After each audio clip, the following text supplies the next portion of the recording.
Hi, scholars. It's raining outside, and we're all stuck in our houses, nice and cozy, so get comfortable. Maybe get a stuffed animal if you want to. Get a pillow, and let's keep reading Holes by Louis Sachar. So we've already read chapters 1 through 4 and 5, and we have met Stanley Yelnats. We have learned a little bit about his history. We know that he's arrested and he needs to go to Camp Green Lake. He finally arrived at Camp Green Lake and he met some of the other campers and a counselor and somebody named Mr. Sir. And now we're going to see what happens on Stanley's first day at Camp Green Lake. Chapter 6. Stanley took a shower, if you could call it that, ate dinner, if you could call it that, and went to bed, if you could call his smelly and scratchy cot a bed. Because of the scarcity of water, each camper was only allowed a 4-minute shower. It took Stanley nearly that long to get used to the cold water. There was no knob for hot water. He kept stepping into then jumping back from the spray until the water shut off automatically. He never managed to use his bar of soap, which was just as well because he wouldn't have had time to rinse off the suds. Dinner was some kind of stewed meat and vegetables. The meat was brown and the vegetables had once been green. Everything tasted pretty much the same. He ate it all and used his slice of white bread to mop up the juice. Stanley had never been one to leave food on his plate, no matter how it tasted. "What'd you do?" one of the campers asked him. At first, Stanley didn't know what he meant. "They sent you here for a reason." "Oh," he realized. "I stole a pair of sneakers." The other boys thought that was funny. Stanley wasn't sure why. Maybe because their crimes were a lot worse than stealing shoes. "From a store, or were they on someone's feet?" asked Squid. Neither," Stanley answered. "They belonged to Clyde Livingston." Nobody believed him. "Sweet feet?" said X-Ray. "Yeah, right." "No way," said Squid. Now, as Stanley lay on his cot, he thought that it was kind of funny in a way. Nobody had believed him when he said that he was innocent. Now, when he said he stole them, nobody believed him either. Clyde Sweetfeet Livingston was a famous baseball player. He had led the American League in stolen bases over the last 3 years. He was also the only player in history to ever hit 4 triples in one game. Stanley had a poster of him hanging on the wall of his bedroom. He used to have the poster anyway. He didn't know where it was now. It had been taken by the police and was used as evidence of his guilt in the courtroom. Clyde Livingston also came to court. In spite of everything, when Stanley found out that Sweetfeet was going to be there, he was actually excited about the prospect of meeting his hero. Clyde Livingston testified that they were his sneakers and that he had donated them to help raise money for the homeless shelter. He said he couldn't imagine what kind of horrible person would steal from homeless children. That was the worst part for Stanley. His hero thought that he was a no-good, dirty, rotten thief. As Stanley tried to turn over on his cot, he was afraid it was going to collapse under all his weight. He barely fit in it. When he finally managed to roll over on his stomach, the smell was so bad that he had to turn over again and try sleeping on his back. The cot smelled like sour milk. Though it was night, the air was still very warm. Armpit was snoring 2 cots away. Back at school, a bully named Derek Doone used to torment Stanley. The teachers never took Stanley's complaints seriously because Derek was so much smaller than Stanley. Some teachers even seemed to find it amusing that a little kid like Derek could pick on someone as big as Stanley. On the day Stanley was arrested, Derek had taken Stanley's notebook and, after a long game of come and get it, finally dropped it in the toilet in the boys' restroom. By the time Stanley retrieved it, he had missed his bus and had to walk home. It was while he was walking home, carrying his wet notebook with the prospect of having to copy the ruined pages, that the sneakers fell from the sky. "I was walking home and the sneakers fell from the sky," he had told the judge. "One hit me on the head." It had hurt, too. They hadn't exactly fallen from the sky. He had just walked out from under a freeway overpass when the shoe hit him on the head. Stanley took it as some kind of a sign. His father had been trying to figure out a way to recycle old sneakers, and suddenly a pair of sneakers fell on top of him, seemingly out of nowhere like a gift from God. Naturally, he had no way of knowing that they belonged to Clyde Livingston. In fact, the shoes were anything but sweet. Whoever had worn them had had a bad case of foot odor. Stanley couldn't help but think that there was something special about the shoes, that they would somehow provide the key to his father's invention. It was too much of a coincidence to be a mere accident. Stanley had felt like he was holding Destiny's shoes. He ran. Thinking back now, he wasn't sure why he ran. Maybe he was in a hurry to bring the shoes to his father, or maybe he was trying to run away from his miserable and humiliating day at school. A patrol car pulled alongside him. A policeman asked him why he was running. Then he took the shoes and made a call on his radio. Shortly thereafter, Stanley was arrested. It turned out that the sneakers had been stolen from a display at the homeless shelter. That evening, rich people were going to come to the shelter and pay $100 to eat the food that the poor people ate every day for free. Clyde Livingston, who had once lived at the shelter when he was younger, was going to speak and sign autographs. His shoes would be auctioned, and it was expected that they would sell for over $5,000. All the money would go to help the homeless. Because of the baseball schedule, Stanley's trial was delayed several months. His parents couldn't afford a lawyer. "You don't need a lawyer," his mother had said. "Just tell the truth." Stanley told the truth, but perhaps it would have been better if he had lied a little. He could have said that he found the shoes in the street. No one believed that they fell from the sky. It wasn't destiny, he realized. It was his no-good, dirty, rotten, pig-stealing great-great-grandfather. The judge called Stanley's crime despicable. "The shoes were valued at over $5,000. It was money that would provide food and shelter for the homeless, and you stole that from them just so you could have a souvenir." The judge said that there was an opening at Camp Green Lake, and he suggested that the discipline of the camp might improve Stanley's character. It was either that or jail. Stanley's parents asked if they could have some time to find out more about Camp Green Lake, but the judge advised them to make a quick decision. "Vacancies don't last long at Camp Green Lake." Okay, that was the end of chapter 6. We finally learned the whole story of why Stanley ended up at Camp Green Lake. We know what happened now. Stanley didn't really steal the shoes from the homeless shelter. They just fell onto his head, and he got arrested. You could understand why. It looked pretty suspicious that he was running away with these stolen shoes, right? But super bad luck for Stanley because he didn't do anything wrong, and he ended up at this terrible camp. So let's go on reading chapter 7 and see what happens the next day. All right, chapter 7. The shovel felt heavy in Stanley's soft, fleshy hands. He tried to jam it into the earth, but the blade banged against the ground and bounced off without making a dent. The vibrations ran up the shaft of the shovel and into Stanley's wrists, making his bones rattle. It was still dark.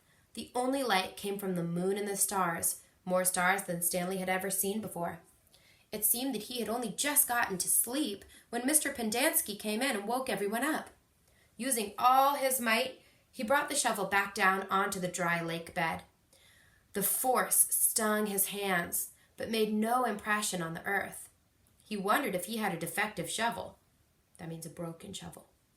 He glanced at Zero, about 15 feet away, who scooped out a shovelful of dirt and dumped it on a pile that was already almost a foot tall. For breakfast, they'd been served some kind of lukewarm cereal. The best part was the orange juice. They each got a pint carton. The cereal actually didn't taste too bad, but it had smelled just like his cot. Then they filled their canteens, got their shovels, and were marched out across the lake. Each group was assigned a different area. The shovels were kept in the shed near the showers. They all looked the same to Stanley, although X-Ray had his own special shovel, which no one else was allowed to use.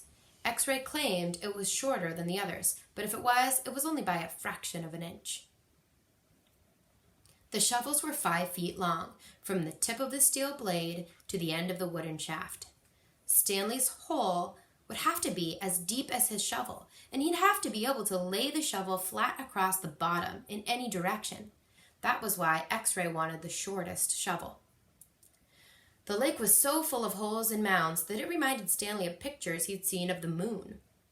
"If you find anything interesting or unusual," Mr. Pendanski had told him, "you should report it either to me or Mr. Sir when we come around with the water truck. If the warden likes what you found, you'll get the rest of the day off." "What are we supposed to be looking for?" Stanley asked him. "You're not looking for anything. You're digging to build character. It's just if you find anything, the warden would like to know about it." That sounds suspicious to me, huh? He glanced helplessly at his shovel. It wasn't defective. He was defective. He noticed a thin crack in the ground. He placed the point of his shovel on top of it and then jumped on the back of the blade with both feet. The shovel sank a few inches into the packed earth. He smiled. For once in his life, it paid to be overweight. He leaned on the shaft and pried up his first shovelful of dirt and then dumped it off to the side. Only 10 million more to go, he thought, and then placed the shovel back into the crack and jumped on it again. He unearthed several shovelfuls of dirt in this manner before it occurred to him that he was dumping his dirt within the perimeter of his hole. He laid his shovel flat on the ground and marked where the edges of his hole would be. 5 feet was awfully wide. He moved the dirt that he'd already dug up out past his mark. He took a drink from his canteen. 5 feet would be awfully deep, too. The digging got easier after a while. The ground was hardest at the surface, where the sun had baked a crust about 8 inches deep. Beneath that, the earth was looser, but by the time Stanley broke past the crust, a blister had formed in the middle of his right thumb, and it hurt to hold the shovel.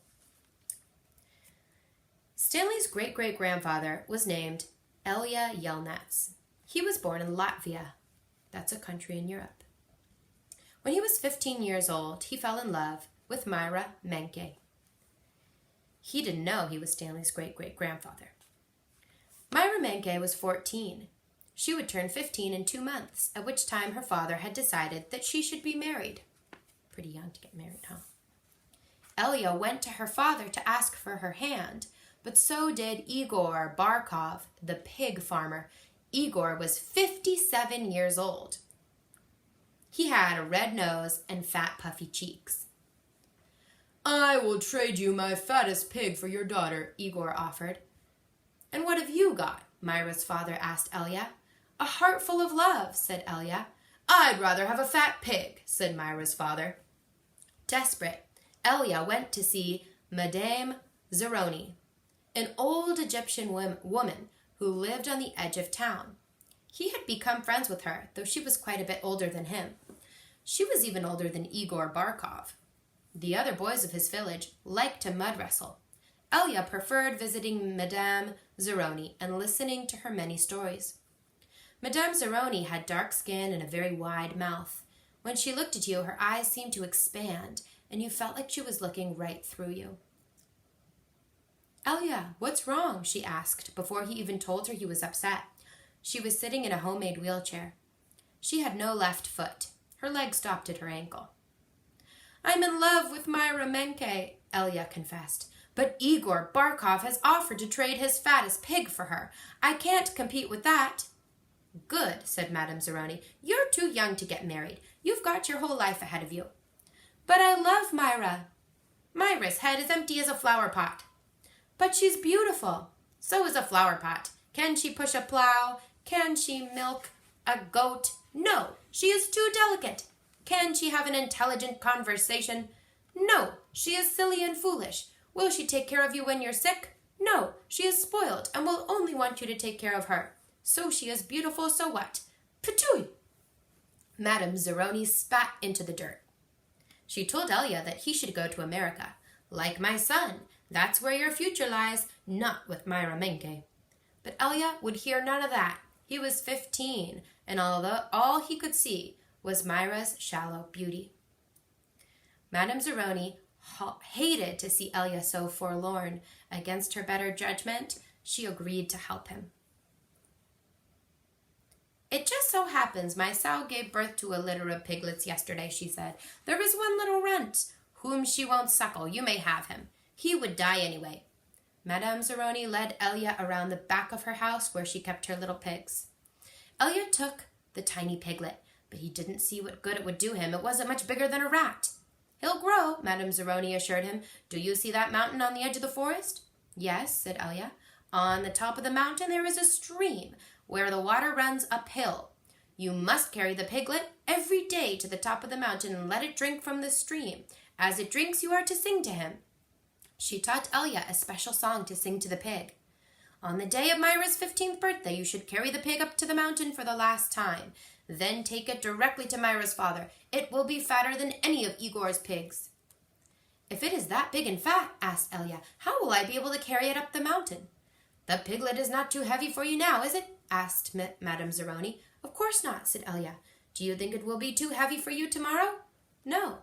Every day you will carry the pig up the mountain. It will get a little bigger, but you will get a little stronger. After you give the pig to Myra's father, I want you to do one more thing for me." "Anything," said Elia. "I want you to carry me up the mountain. I want to drink from the stream, and I want you to sing the song to me." Elia promised that he would. Madame Zeroni warned that if he failed to do this, he and his descendants, that means everybody who was born after him, would be doomed for all of eternity. At that time, Elia thought nothing of the curse. He was just a 15-year-old kid, and eternity didn't seem like much longer than a week from Tuesday. Besides, he liked Madame Zeroni and would be glad to carry her up the mountain. He would have done it right then and there, but he wasn't yet strong enough. Okay, remember that story. That's going to come back later on. Stanley was still digging. His hole was about 3 feet deep, but only in the center. It sloped upward to the edges. The sun had only just come up over the horizon, but he already could feel its hot rays against his face. As he reached down to pick up his canteen, he felt a sudden rush of dizziness, and he put his hands on his knees to steady himself. For a moment, he was afraid he would throw up, but the moment passed. He drank the last drop of water from his canteen.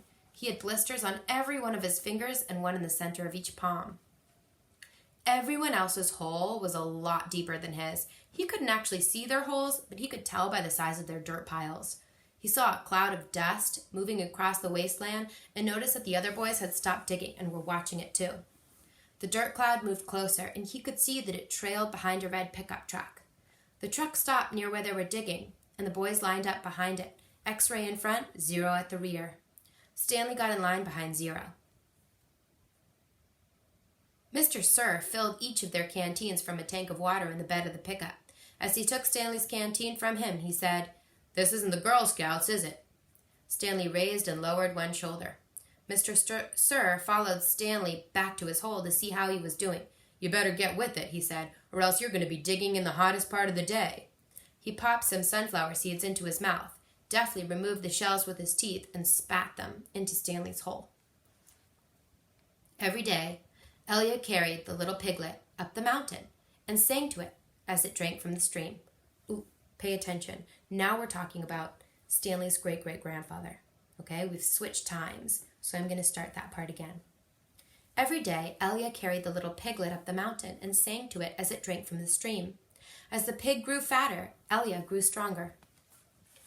On the day of Myra's 15th birthday, Elia's pig weighed over 50 stones.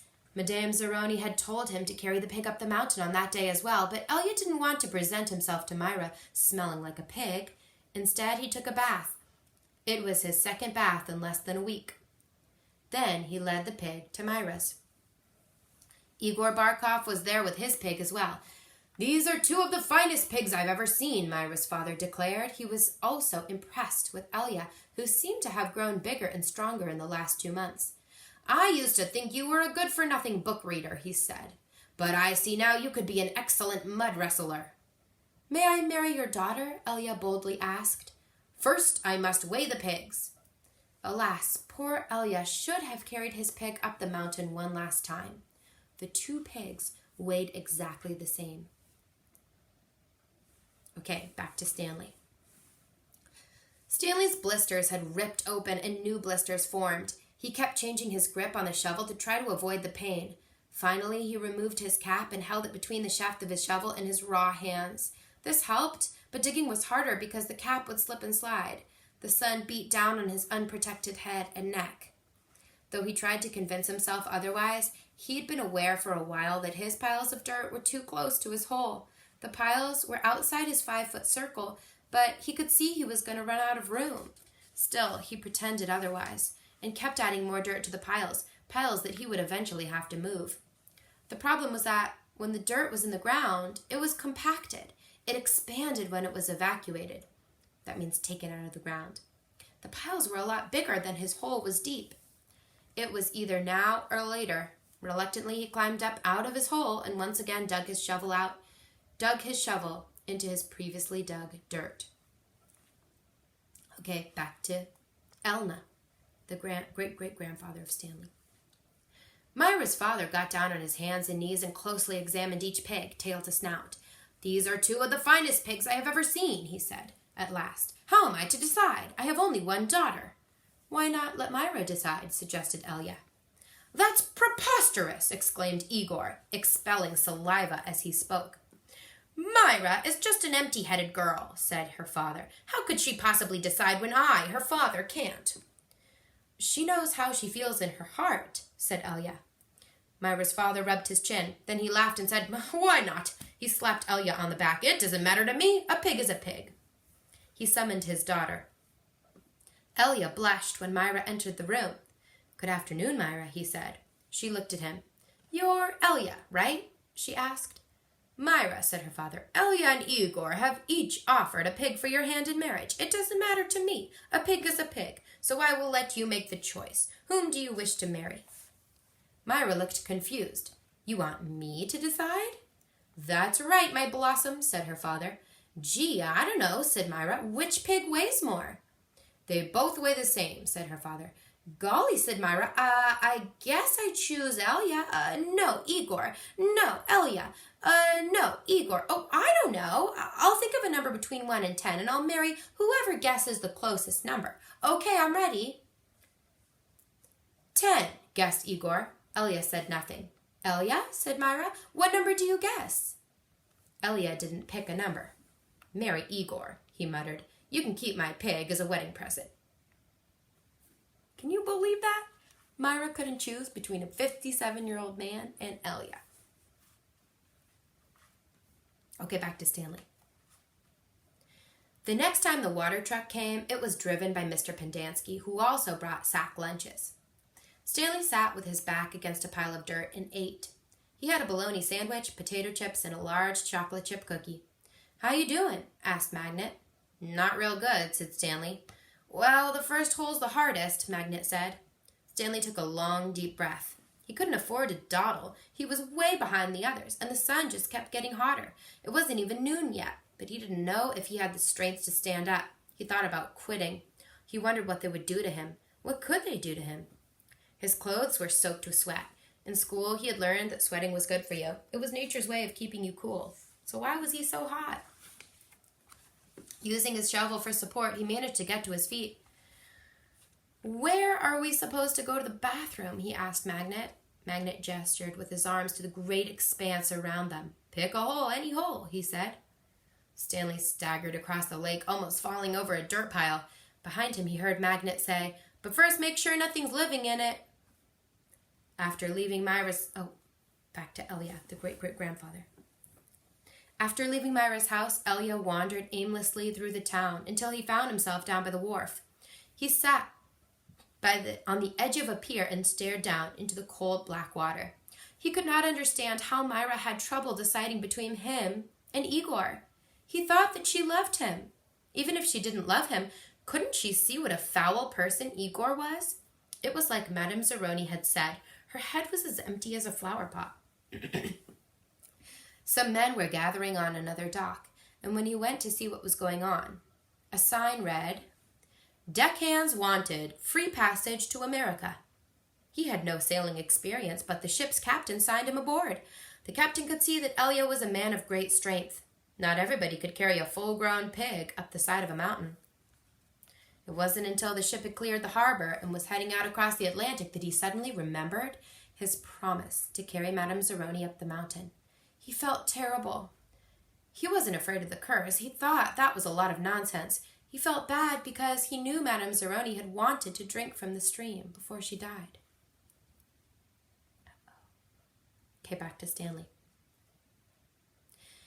Zero was the smallest kid in Group D, but he was the first one to finish digging.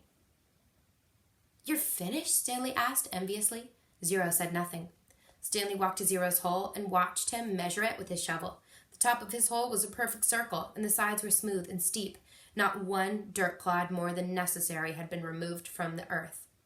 Zero pulled himself up to the surface. He didn't even smile. He looked down at his perfectly dug hole, spat in it, and then turned and headed back to the camp compound. "Zero's one weird dude," said Zigzag. Stanley would have laughed, but he didn't have the strength. Zigzag had to be the weirdest dude Stanley had ever seen. He had a long, skinny neck and a big round head with wild, frizzy blonde hair that stuck out in all directions. His head seemed to bob up and down on his neck like it was on a spring. Armpit was the second one to finish digging. He also spat into his hole before heading back to the camp compound. One by one, Stanley watched each of the boys spit into his hole and return to the camp compound. Stanley kept digging. His hole was almost up to his shoulders, although it was hard to tell exactly where the ground level was, because his dirt piles completely surrounded the hole. The deeper he got, the harder it was to raise the dirt up and out of the hole. Once again, he realized he was going to have to move the piles. His cap was stained with blood from his hands. He felt like he was digging his own grave. Back to the great-grandfather. In America, Elia learned to speak English. He fell in love with a woman named Sarah Miller. She could push a plow, milk a goat, and most important, think for herself. She and Elia often stayed up half the night talking and laughing together. Their life was not easy. Elia worked hard, but bad luck seemed to follow him everywhere. He always seemed to be in the wrong place at the wrong time. He remembered Madame Zeroni telling him that she had a son in America. Elia was forever looking for him. He'd walk up to complete strangers and ask if they knew someone named Zeroni or had ever heard of anyone named Zeroni. No one did. Elia wasn't sure what he'd do if he ever found Madame Zeroni's son anyway. Carry him up a mountain and sing the pig lullaby to him? After his barn was struck by lightning for the third time, he told Sarah about his broken promise to Madame Zeroni. "I'm worse than a pig thief," he said. "You should leave me and find someone who isn't cursed." "I'm not leaving you," said Sarah, "but I want you to do one thing for me." "Anything," said Elia. Sarah smiled. "Sing me the pig lullaby." He sang it for her. Her eyes sparkled. "That's so pretty. What does it mean?" Elia tried his best to translate it from Latvian to English. But it wasn't the same. "It rhymes in Latvian," he told her. "I could tell," said Sarah. A year later, their child was born. Sarah named him Stanley because she noticed that Stanley was Yalnats, spelled backwards. Sarah changed the words of the pig lullaby so they rhymed, and every night she sang it to little Stanley. If only the woodpecker sighs, the bark on the tree was as soft as the skies, while the wolf waits below, hungry and lonely, crying to the moon, if only, if only. Stanley's hole was as deep as his shovel, but not quite wide enough on the bottom. He grimaced as he sliced off a chunk of dirt and then raised it up and flung it onto the pile. He laid his shovel back down on the bottom of his hole, and to his surprise, it fit. He rotated it and only had to chip off a few chunks of dirt here and there before it could lie flat across his hole in every direction. He heard the water truck approaching and felt a strange sense of pride at being able to show Mr. Sir or Mr. Pendanski that he had dug his first hole. He put his hands on the rim and tried to pull himself up. He couldn't do it. His arms were too weak to lift his heavy body. He used his legs to help, but he just didn't have any strength. He was trapped in his hole. It was almost funny, but he wasn't in the mood to laugh. "Stanley!" he heard Mr. Pendanski call. Using his shovel, he dug 2 footholds onto the hole wall. He climbed out to see Mr. Pendanski walking over to him. "I was afraid you'd fainted," Mr. Pendanski said. "You wouldn't have been the first." I'm finished, Stanley said, putting his blood-spotted cap back on his head. All right, said Mr. Pendanski, raising his hand for a high five, but Stanley ignored it. He didn't have the strength. Mr. Pendanski lowered his hand and looked down at Stanley's hole. Well done, he said. You want to ride back? Stanley shook his head. I'll walk. Mr. Pendanski climbed back into the truck without filling Stanley's canteen. Stanley waited for him to drive away, then took another look at his hole. He knew it was nothing to be proud of, but he felt proud nonetheless. He sucked up his last bit of saliva and spat. Whew, that was a long chapter. That's the end of chapter 7 of Holes, and we will continue reading tomorrow.